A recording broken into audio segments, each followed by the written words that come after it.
how difficult it is to get something right. And to get something right in a very first attempt, even more difficult. Success does not happen overnight. It's a long journey, and during this all long journey, one must have to be very passionate, enthusiastic. I am Vishwajit Vijay, your physics mentor and educator at McVey EduBrain. And now today we have with us EduBrain's topper Neeti Vyas. So Neeti Vyas, many congratulations to you. Thank you, and I'm sir. very happy to have you here.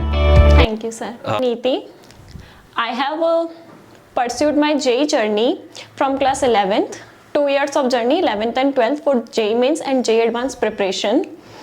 In my very first attempt of JEE Mains, I have 91 percentile, and in the second attempt, which was within a gap of 25 days, I scored 95 percentile.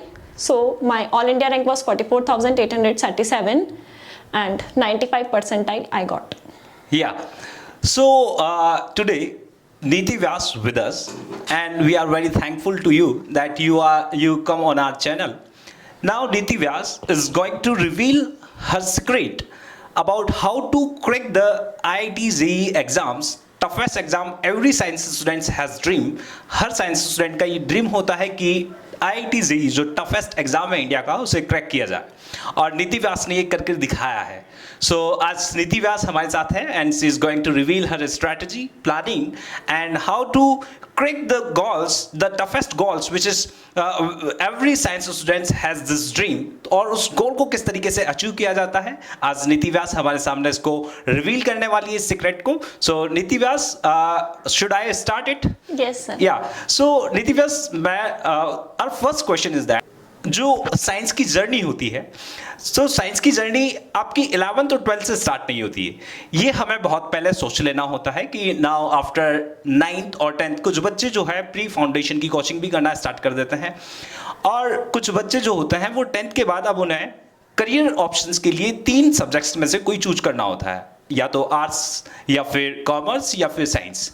तो आपका क्या motivation था इसके पीछे कि आपने science ली, 10th के बाद आपको 3 सब्जेक्ट्स में से एक चूज करना था, उसमें से आपने साइंस को चूज किया? तो ऐसा क्यों, मतलब आपका इसके पीछे क्या ड्राइविंग फोर्स था, आपने साइंस को ही क्यों चूज किया? सर, स्टार्टिंग से ही जब 5th-6th क्लास से ही पढ़ाया जाता है साइंस सब्जेक्ट, तब से ही मुझे ये क्लियर हो गया था कि मेरा इंटरेस्ट साइंस में ही है. Bio, physics, chemistry all my equally favourite subjects रहा करते थे. Yes. तो 10th तक आते आते मुझे इतना तो क्लियर था कि in my 11th stream I am definitely going to choose science. But फिर 11th में आने के बाद मैंने डिसाइड किया कि मैथ्स और बायो में से मुझे क्या करना है. तो क्योंकि मुझे फ्यूचर अपॉर्चुनिटीज मैथ्स में अपने लिए ज़्यादा लगी, तो I decided to go with the option of engineering in science maths. Okay. और देन जब हम साइंस स्ट्रीम को चूज कर लेते हैं, देन हमारे सामने एक टास्क आता है. टास्क ये आता है कि जो कौन सी कोचिंग है हमें शुड बी ज्वाइन, हमें कौन सी कोचिंग ज्वाइन करनी चाहिए. There are so many varieties of coaching. Allen है, करियर पॉइंट है, रेजोनेंस है, मैकवे एडुब्रेन है, PW है. There are so many options available in the market. Now the first thing is that कि how to choose the best coaching. आपने किस तरीके से मैकवे एडुब्रेन को ही चूज किया कि इसके साथ चलकर, मैकवे एडुब्रेन के साथ चलकर हम अपने पाथ को, मतलब हमारा जो गोल है, जो लॉन्ग टर्म गोल है, उसको अचीव कर पाएंगे. सो आपका इसके पीछे क्या स्ट्रैटेजी थी आपकी? एक्चुअली सर, मैंने 10th क्लास में भी अपने CBSE बोर्ड के लिए एडुब्रेन से ही प्रिपेयर किया था. तो उस 1 ईयर में मैंने इतना एनालाइज कर लिया था कि Edubrain is a very nice institute, क्योंकि मैंने देखा था कि यहाँ के JEE रिजल्ट्स, नीट रिजल्ट्स सब काफ़ी अच्छे थे. काफ़ी स्टूडेंट्स को मेडिकल कॉलेज, NITs, IITs मिले थे. एंड सेकेंडली यहाँ पे मुझे जो एक यूनिक चीज़ लगी वो था स्टूडेंट रश. एलन, रेजोनेंस, जितने भी हम अदर इंस्टीट्यूट्स देखेंगे वहाँ पे सब में स्टूडेंट क्राउड रश बहुत ज़्यादा होता है, तो इंडिविजुअल स्टूडेंट को इतनी अटेंशन नहीं मिलती है. तो वो चीज़ मुझे यहाँ लगी कि यहाँ पे अगर मैं हूँ तो यहाँ पे मुझे टीचर की पर्सनल अटेंशन भी मिलेगी. Secondly it's in my own city Bhilwara. So due to the support of teachers, I stayed to prefer in Bhilwara with McVey EduBrain. तो नीति व्यास, आपको जब आपने यहाँ पे एनरोल किया मैकवे एडुब्रेन में, तो किस तरीके से आपने यहाँ पर अपनी जर्नी को स्टार्ट किया? Yes. जर्नी स्टार्ट हुई थी सर मेरी क्लास 11 से ही, जब हमारी ऑनलाइन क्लासेस चलती थी। Yes. ऑनलाइन क्लासेस में भी कंसिस्टेंसी मेंटेन करने के लिए स्टूडेंट्स की लाइव क्लासेस ली जाती थी, जहाँ पे इंस्टेंट डाउट क्लियरिंग भी होती थी। Either we can ask the doubts through comments और ऑन Okay. व्हाट्सएप। तो टीचर्स का फुल सपोर्ट ऑनलाइन क्लासेस में भी हमें मिला था। जब सिचुएशंस थोड़ी कोरोना के बाद में सही होने लगी, तब हमें ऑफलाइन सपोर्ट भी मिला। हम डाउट्स के लिए यस, कोरोना उस टाइम बीच में आया था। मतलब कोरोना में भी बहुत ज़्यादा प्रॉब्लम्स क्रिएट हो गई थी। क्लासेस जो है एकदम से जो क्लासरूम प्रोग्राम्स थे वो बंद हो गए थे, और देन उसके बाद हमें एकदम से सडनली स्विच करना था ऑनलाइन मोड पर। तो ऑनलाइन मोड पर आना इतना इजी टास्क नहीं था स्टूडेंट्स के लिए भी, और हाँ टीचर्स भी एकदम से ऑनलाइन उस पर स्विच करना वो भी उनके लिए एक बड़ा टास्क था। तो आपने किस तरीके से इसको डील किया, किस तरीके से आपने हैंडल किया कि एक जो आपको एनवायरनमेंट क्लासरूम में मिल रहा था, अब आपको वो सारी चीज़ें एक क्लास रूम के अंदर बैठकर ऑनलाइन क्लासेस लेनी है, तो किस तरीके से आपने इसको डील किया? सर 12th की स्टार्टिंग में जब कोविड ने फिर से हिट बैक किया था, तो ऑनलाइन रीस्टार्ट करना it was quite difficult, but Yes. या we managed it and the consistency was maintained just because of the live classes. और टीचर्स भी रेगुलरली लाइव क्लासेस लेके उसी में हमें होमवर्क दिया करते थे, ताकि स्टूडेंट्स डिले ना करें और टाइमली प्रैक्टिस करते रहें। ओके, देन कई बार ऐसा होता है नीति कि कई बार जब हम प्रिपरेशन कर रहे होते हैं, हमें कई बार ऐसा अप्स एंड डाउन्स आते हैं, हमारा स्टीम जो होती है वो डाउन हो जाती है, हम मोटिवेटेड फील नहीं करते कि यार शायद हम करेक्ट नहीं कर पाएंगे, ऐसा हमें कई बार फील होता है। तो आपने अपने आप को ऐसा कौन सा ड्राइविंग फोर्स था वो जिससे आपको अपने आप को मोटिवेटेड रखा कि नहीं यार मैं one day will definitely come to my life और उस दिन मैं क्रैक करके निकल जाऊंगी, तो वो कौन सा ड्राइविंग फोर्स था नीति? Definitely, sir. There were many ups and downs in my journey too. Yeah. Sometimes I have got 100 marks out of 300, which was not according to my potential. So I was also demotivated many a times. But I would say that certain of my teachers always motivated me. जैसे वो हमें हमेशा मुझे मेरे maths teacher कहा करते थे, Okay. hard work is the only key. Yeah. There is no shortcut to success. तो ये एक ड्राइविंग फोर्स था, टीचर्स का सपोर्ट। सेकेंडली सर, जब भी मैं डीमोटिवेट हुई तो मुझे मेरे टीचर्स के ट्रस्ट ने ही मोटिवेट किया। मुझे जितना मुझ पे ट्रस्ट नहीं था, उससे ज़्यादा मेरे टीचर्स को मुझ पे ट्रस्ट था that I can give a good result. तो उनके उस Okay. ट्रस्ट को, उसके वही जो ट्रस्ट था वही मेरे लिए ड्राइविंग फोर्स बना। तो मैंने अपनी जर्नी से यही सीखा that success is only delayed but not denied. तो मैं यही स्टूडेंट्स को कहूँगी Yeah. कि मार्क्स लो आए तो हम हमारा फेलियर एक्सेप्ट करें, हमारी मिस्टेक से इम्प्रूव करके आगे बढ़े। Definitely quitting is not an option. या डेफिनेटली। देन आपने कहा कि टीचर्स ने हमेशा मुझे मोटिवेटेड रखा। कई बार ऐसा मुझे फील हुआ कि हाँ मैं डिमोटिवेट हुई, और ये आई थिंक सभी स्टूडेंट्स के साथ होता है कि जो इस जर्नी को परस्यू करते हैं, उन सभी स्टूडेंट्स के साथ आई थिंक जो जितने भी टॉपर्स हैं, आप टॉपर्स हैं, जितने भी टॉपर्स हैं, शायद सभी के साथ ऐसा फील होता है, because we also gone through with this process. हम भी इस प्रोसेस से निकले हुए हैं, सो हमें पता है कि ये ऐसा होता है। तो जब आपने टीचर की बात करी तो मैं एक टीचर के बारे में क्वेश्चन पूछना चाहूँगा कि विच टीचर ऑफ एडुब्रेन, आपको कौन सा टीचर जो है वो बहुत ज़्यादा और जिसकी टीचिंग मेथोडोलॉजी, टीचिंग टेक्निक्स जो है आपको मोस्ट इफेक्टिव लगी, कौन सा टीचर था जिन्होंने आपको हमेशा मोटिवेटेड रखा? टीचिंग टेक्निक की मैं बात करूँ तो all the teachers were very nice, they were all expert in their respective subject. But मेरे लिए जो सबसे ज़्यादा इफेक्टिव टीचर थे that was my maths teacher only. Okay, उन्हीं की वजह से मैं मानती हूँ कि मेरे 95 परसेंटाइल थे। यस, अगर शायद वो नहीं होते और उनका ट्रस्ट नहीं होता तो definitely I would never be able to reach at 95 percentile. तो उनका ही सपोर्ट और उन्हीं का पढ़ाने का तरीका, उन्हीं के समझाने की वजह से I got my dream. Okay नीति, तो तुमने कहा कि तुम्हारे, आई थिंक मैं भी, Vishal sir is your Yes, maths sir. Teacher. I know that he is very supportive and he is very, his teaching technique is very impressive. बहुत ज़्यादा इम्प्रेसिव टेक्निक्स हैं उनकी। आई नो अबाउट हिम, उनके बारे में मैं जानता भी हूँ।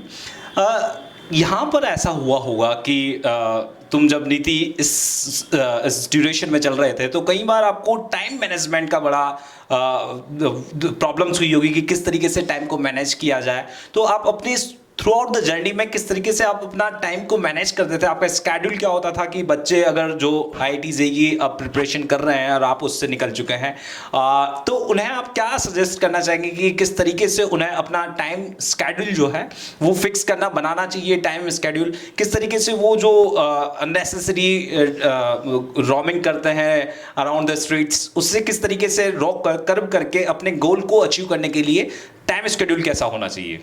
आई थिंक सर टाइम मैनेजमेंट के लिए स्टूडेंट्स के लिए जो चीज़ हेल्पफुल रहेगी वो यही रहेगी कि वो अपना जैसे ही डे स्टार्ट हो रहा है तो वो अपने डे को प्लान कर लें कि आज के दिन में हमें क्या टास्क मिला है और आज क्या कंप्लीट करना है। और डेली उसको कंप्लीट करने का ही रखें, क्योंकि डिले करेंगे तो बैकलॉग स्टूडेंट्स के लिए काफ़ी बढ़ता जाएगा, which is not healthier for them and their exam. तो सबसे इंपॉर्टेंट चीज़ तो यही है। Secondly, breaks are important but unintentional break students को नहीं लेना चाहिए।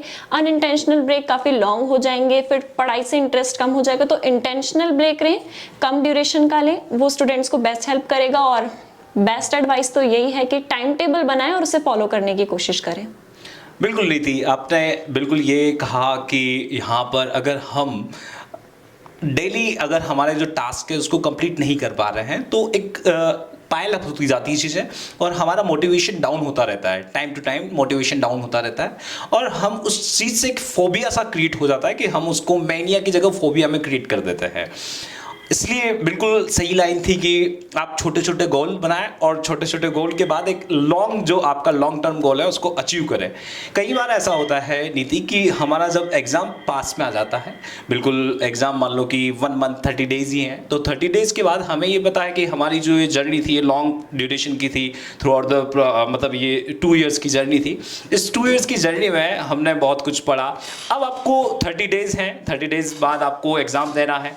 अब एग्जाम देना है तो उस टाइम हमारी क्या स्ट्रेटेजी होनी चाहिए, क्योंकि बहुत सारे टॉपिक्स जो है हमारे कवर नहीं हुए होते हैं। कई बार ऐसे प्रोग्राम्स आ गए हैं कि हमने वो मिस कर दिया है टॉपिक। तो हमें उस फोबिया से बचने के लिए और हमें उस 30 डेज़ का बिल्कुल जब अब एग्ज़ाम आने ही वाला है, नज़दीक ही है हमारा एग्ज़ाम, तो उस कंडीशन में हमारा टाइम स्केड्यूल जो है वो चेंज करना होता है हमें।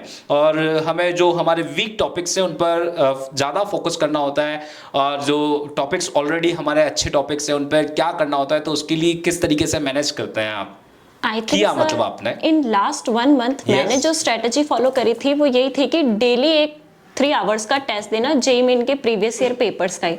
और उसने मुझे सबसे ज़्यादा हेल्प किया, क्योंकि पेपर में तीनों सब्जेक्ट्स इक्वली कवर हो रहे हैं, हम टेस्ट भी दे रहे हैं तो हमारा एग्जाम फेयर भी कम हो जाएगा।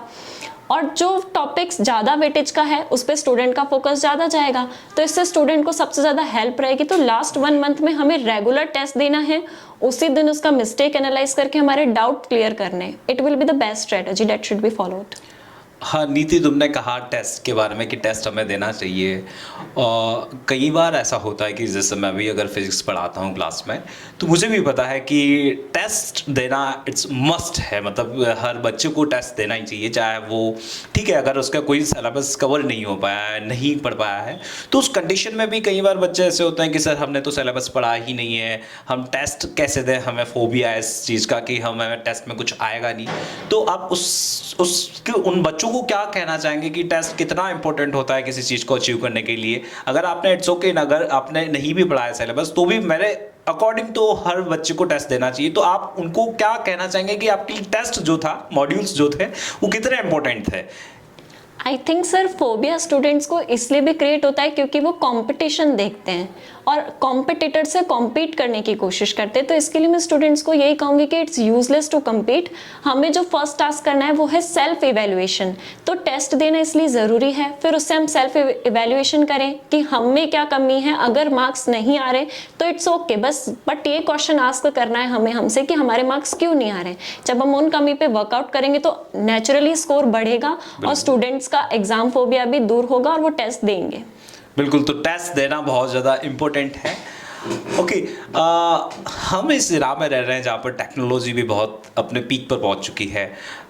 तो नीति, तुम्हारे अकॉर्डिंग क्लासरूम प्रोग्राम्स उतने ही क्लासरूम प्रोग्राम्स ज़्यादा इम्पोर्टेंट है या फिर ऑनलाइन टेस्ट देना या ऑनलाइन कोई कोर्स खरीद लेना भी उतना ही मोस्ट इफेक्टिव रहता है? कि अगर आपके अकॉर्डिंग आप चूज करना चाहते हैं एक में से कि ऑनलाइन कोर्स मैं ले लूँ या फिर जो क्लास प्रोग्राम्स हैं बच्चों को, अब आपने तो कर चुके हैं, आप तो निकल चुके हैं, तो यहाँ पर यह है कि कोई बच्चे अगर ऐसा कहते हैं कि नहीं सर हमें क्लासरूम प्रोग्राम्स को अटेंड करना चाहिए या फिर हमें ऑनलाइन कोर्सेज को लेना चाहिए, खरीद कर हमें घर पर ही पढ़ लेना चाहिए, तो आपके according which one is most effective?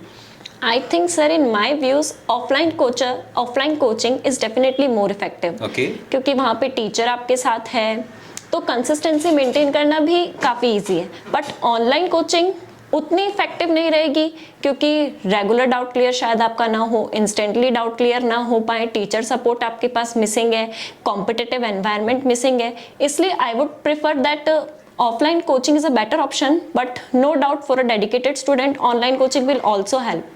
Okay तुमने कहा कि अगर कोई स्टूडेंट्स जो है वो पैसिनेट है बिल्कुल अपने ड्रीम के लिए, उसको चाहिए ड्रीम किसी भी कंडीशन में, तो चाहे वो ऑफलाइन कोर्स ले, चाहे वो ऑनलाइन कोर्स क्लासरूम उसमें आए, चाहे ऑफलाइन ले चाहे ऑनलाइन ले, कोई इफेक्ट नहीं पड़ता है। मतलब कि जो अगर वो पैसिनेट है तो वो कहीं भी रहकर पढ़ ही लेगा, किसी भी कोने में पढ़ ही लेगा, जिसको झील है कुछ पाने की वो कहीं भी पढ़ लेगा, वो चाहे ऑनलाइन पढ़ा दो चाहे उसे क्लासरूम में पढ़ा दो, वो कहीं से भी उस नॉलेज को ग्रैब कर ही लेगा।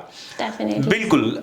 नीति, मैं कुछ ये पूछना चाहूँगा कि बहुत सारे स्टूडेंट्स के बीच में एक ऐसा होता है कि सर हमें क्लास मॉड्यूल्स को ही पूरा कर लेना चाहिए, जैसे कि अगर मार्केट में बहुत सारे कंटेंट अवेलेबल है, जैसे DC पांडे है, DC पांडे बुक अवेलेबल है, SC वर्मा अवेलेबल है, इरोडो अवेलेबल है, तो आप उनको क्या कहना चाहेंगे कि आपको सिंगेज पब्लिकेशन है और जो कोचिंग मॉड्यूल प्रोवाइड कराते हैं यहाँ पर एडुब्रेंड के, तो वो मोर देन सफिशिएंट है या फिर उससे कुछ अलग और प्रीफर करना चाहिए, उसके थ्रू भी जाना चाहिए? कि बहुत सारे स्टूडेंट्स का ये क्वेश्चन होता है कि हमें DC पांडे लेना चाहिए नहीं लेना चाहिए, हमें SC वर्मा से पढ़ना चाहिए नहीं पढ़ना चाहिए, इरोडो से नहीं पढ़ना चाहिए, सिंगेज से पढ़ना चाहिए नहीं पढ़ना चाहिए, या फिर ये जो मॉड्यूल आपको मैकवा एडुब्रेंड प्रोवाइड कराता है ये मोर देन सफिशिएंट है किसी भी एग्जाम को क्रैक करने के लिए, IIT JEE जैसे एग्जाम्स को क्रैक करने के लिए मोर देन सफिशिएंट है, आपको किसी और उस पर जाना नहीं चाहिए, तो आपकी इसके लिए क्या कहना चाहेंगे? I think sir for mains modules are sufficient. Students को फर्स्टली तो यही करना चाहिए कि जो उनके क्लास में क्वेश्चंस करवाए गए हैं टीचर्स के थ्रू उन्हें रिवाइज करें, फिर उनकी मॉड्यूल में जो PYQ सेक्शन है और जो अदर सेक्शन है उनको कंप्लीट करें। अगर उनके बाद भी स्टूडेंट्स को लगता है that they need more practice of that topic, तो yes they can definitely refer to the books. Okay, it will also be helpful for them. Okay Niti, मैं एक और क्वेश्चन मेरे दिमाग में आया है कि जो notes, art of making notes is one of the most important thing.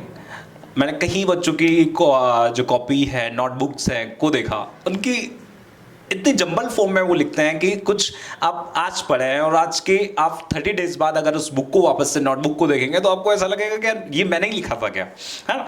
तो art of making notes is one of the most important thing to crack any exam. किसी भी एग्जाम को क्रैक करने के लिए मेकिंग नोट्स भी one of the most important thing है।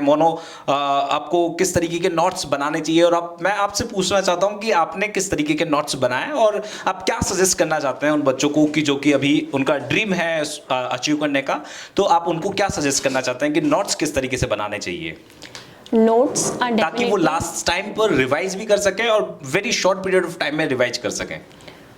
Notes definitely important हैं, स्पेशली केमिस्ट्री जो कि एक थ्योरेटिकल सब्जेक्ट है और काफ़ी स्कोरिंग है, उसमें बहुत ज़्यादा इंपॉर्टेंट है। तो उसमें मैं यही कहूँगी कि NCERT बेस्ड नोट्स हमें बनाने हैं, बट पहले हम ऐसा कर सकते हैं कि हर छोटी डिटेल को कवर कर लें, बट एग्जाम टाइम के लिए लास्ट 30 डेज के लिए आई वुड से कि स्टूडेंट्स को ये एनालाइज करना चाहिए कि उन्हें एक्चुअली में किस टॉपिक में प्रॉब्लम है, उन्हें एक्चुअली क्या टॉपिक है जो उनको वीक लग रहा है, जो उन्हें याद नहीं है, उस टॉपिक के अलग से कुछ शॉर्ट नोट्स बनाने चाहिए जो कि लास्ट टाइम पे एक बार गो थ्रू कर सके। तो I think it would be better कि स्टूडेंट्स लार्ज सेक्शन को कवर ना करें, बस सिर्फ उन टॉपिक्स को कवर कर लें जो उन्हें डिफिकल्टी जिसमें है, ये बेटर रहेगा सर। ओके, सो नीति, what do you think about that NCERT is more than sufficient और नॉट? NCERT के लिए भी बहुत बच्चे बोलते हैं कि नहीं सर हमें NCERT से भी कवर हो जाएगा, तो क्या NCERT is more than sufficient? For physics and maths NCERT is definitely insufficient. For chemistry, inorganic chemistry and organic chemistry are NCERT based, but not physical. Physical में भी स्टूडेंट्स को PYQs करने की जरूरत है, कॉन्सेप्ट्स भी कवर करने पड़ेंगे, और ऑर्गेनिक में भी टोटली NCERT बेस्ड नहीं रहती है, रिएक्शंस मिक्स्ड रिएक्शंस आती, तो प्रैक्टिस नीड्स मोर। ओके, तो आपके अकॉर्डिंग कि एनसीईआरटी मोर देन सफिशिएंट नहीं है फिजिक्स और मैथ्स में लिए। Definitely. आप चाहे तो जा सकते हैं, केमिस्ट्री के लिए जा सकते हैं, और बाकी आप अगर आप सोच रहे हैं कि फिजिक्स मतलब फिजिक्स में आप एनसीईआरटी को फॉलो करना चाह रहे हैं तो इससे क्रैक नहीं हो पाएगा एग्जाम। और अगर आप सजेस्ट करना चाहते हैं बच्चों को कि नहीं, आप अगर फिजिक्स में कोई बुक लेना चाहते हैं तो ऐसी कौन सी बुक आप सजेस्ट करना चाहते हैं बच्चों को कि हाँ, अगर आप इस बुक को प्रेफर करेंगे तो definitely you will crack the exams? I think all the books are equally nice. What student needs to do is to follow one book completely. Students कभी कभी ये करते हैं कि हर बुक को थोड़ा थोड़ा फॉलो करते हैं, तो वो पूरा नॉलेज कहीं से भी गेन नहीं कर पाते। तो इससे अच्छा वो किसी एक बुक को ही फॉलो करे बट कंप्लीटली फॉलो करे। तो HC Verma for physics is a good one. और for maths Cengage publication. Okay, and module of McFadden it's more than sufficient to crack any exams. Now Niti, sometimes कुछ ऐसे students होते हैं जो जिन्हें हम बैक बेंचर्स बोलते हैं, ऐसा नहीं है। तो कई बार ऐसे स्टूडेंट्स होते हैं कि एक मान लो कि उनका एक ड्रीम था आने का, कि उस ड्रीम से उन्होंने साइंस सब्जेक्ट लिया एंड देन IIT JEE के लिए उन्होंने प्रिपरेशन करना स्टार्ट किया।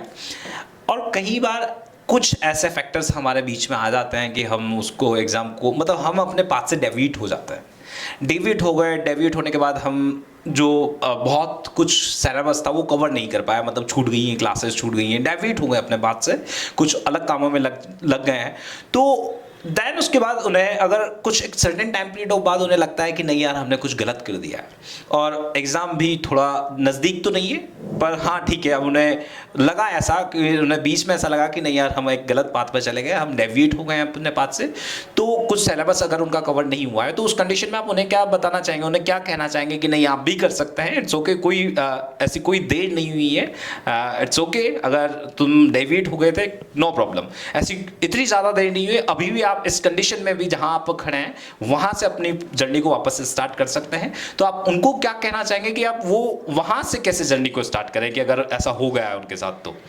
Definitely sir, for dreams it is also said that it is never too late. तो मैं उन्हें यही कहूँगी कि अगर इच्छा है तो हम कुछ भी कर सकते हैं। तो जो बैकलॉग छूट गया है उसे हम बाद में कवर कर लेंगे, बट अभी पहले रेगुलर टॉपिक्स पे फोकस करें, और धीरे धीरे, क्योंकि हर 15 to 21 डेज में रेगुलरली टेस्ट सीरीज रहती ही है, तो उसके साथ साथ धीरे धीरे बैकलॉग पे भी फोकस करेंगे तो वो क्लियर होगा ही। तो क्विट तो नहीं करना चाहिए। ओके, पर एक सेफ फैक्टर जो होता है मान लिया, मतलब कि ये सेफ क्राइटेरिया है, अगर इतने क्वेश्चंस हमने कर लिए जेईई मैन और जेईई एडवांस के लिए तो हम एक सेफ जोन में आ चुके हैं, मतलब रेड जोन में नहीं है। तो आपके अकॉर्डिंग कितने क्वेश्चंस जो है वो हमें अटेम्प्ट करने चाहिए कि हाँ हमें लग जाए कि इसको कर दिया तो लाइफ जिंगल वाला है, हमें कोई दिक्कत नहीं है, बताइए? नंबर ऑफ क्वेश्चंस अटेम्प्ट करना ज़्यादा इंपॉर्टेंट नहीं है, but number of correct questions attempt करना बहुत इंपॉर्टेंट है। क्योंकि दोनों ही एग्जाम्स में मेंस या एडवांस नेगेटिव मार्किंग बहुत रहती है, स्पेशली इन एडवांस। एमसीक्यू में डायरेक्ट वी गेट -2, तो जे एडवांस में तो हमें कम ही क्वेश्चंस करने चाहिए, वो भी वेरी सिलेक्टिवली, जो हमें डेफिनेटली लगता है कि हम इस क्वेश्चन को कर ही सकते हैं, वो भी करेक्टली, उन क्वेश्चंस को ही हमें ज़्यादातर करना चाहिए। तो for J advance I think 20 to 30 questions in all over paper are sufficient, and for JEE main I think almost 50 questions should be done. Okay, so Niti, आपके साथ सेशन करने में बड़ा मज़ा आया। बाकी एक क्वेश्चन और है कि जो आपने ड्रीम देखा था, मतलब जो आप ड्रीम लेकर चले थे 10th क्लास में, और ये जो जर्नी रही बड़ा सफ़र रहा, लंबा सफ़र रहा मैकफैडन के साथ भी। Now you finally got selected, आपने सिलेक्शन पाया। नाउ हाउ यू फील कि अब आपको कैसा महसूस होता है कि नाउ एक जर्नी जो ड्रीम मैंने सोचा था और मैंने उसको अचीव करके दिखाया, तो अब आप कैसा फील करते हैं जो आपने अचीव किया है? Definitely sir, I am very happy. और आपके साथ जो ये इंटरव्यू सेशन था, इट वाज वेरी नाइस। जब जर्नी स्टार्ट ही करी थी तो ऐसे ही टॉपर स्टॉक के इंटरव्यू देखे थे, तो उस टाइम यही सोचा था कि ऐसा ही रिजल्ट लाना है कि मेरा भी इंटरव्यू हो सके, and today that day has come. It's really beautiful experience for. Okay, so Nidhi, एक क्वेश्चन और लास्ट में। क्वेश्चन ये है कि what you wanted to become, अब आप क्या करना चाहते हैं, अब क्या बनना चाहते हैं? बिकॉज जो ड्रीम आपने देखा, नाउ एडुब्रेन ने आपकी हेल्प करी और आप बन चुके हैं।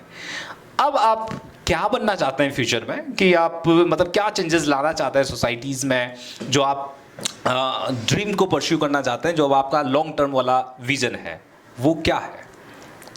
सॉफ्टवेयर में ही इंटरेस्ट है सर, तो CS लाइन में ही कंटिन्यू करना चाहती हूँ।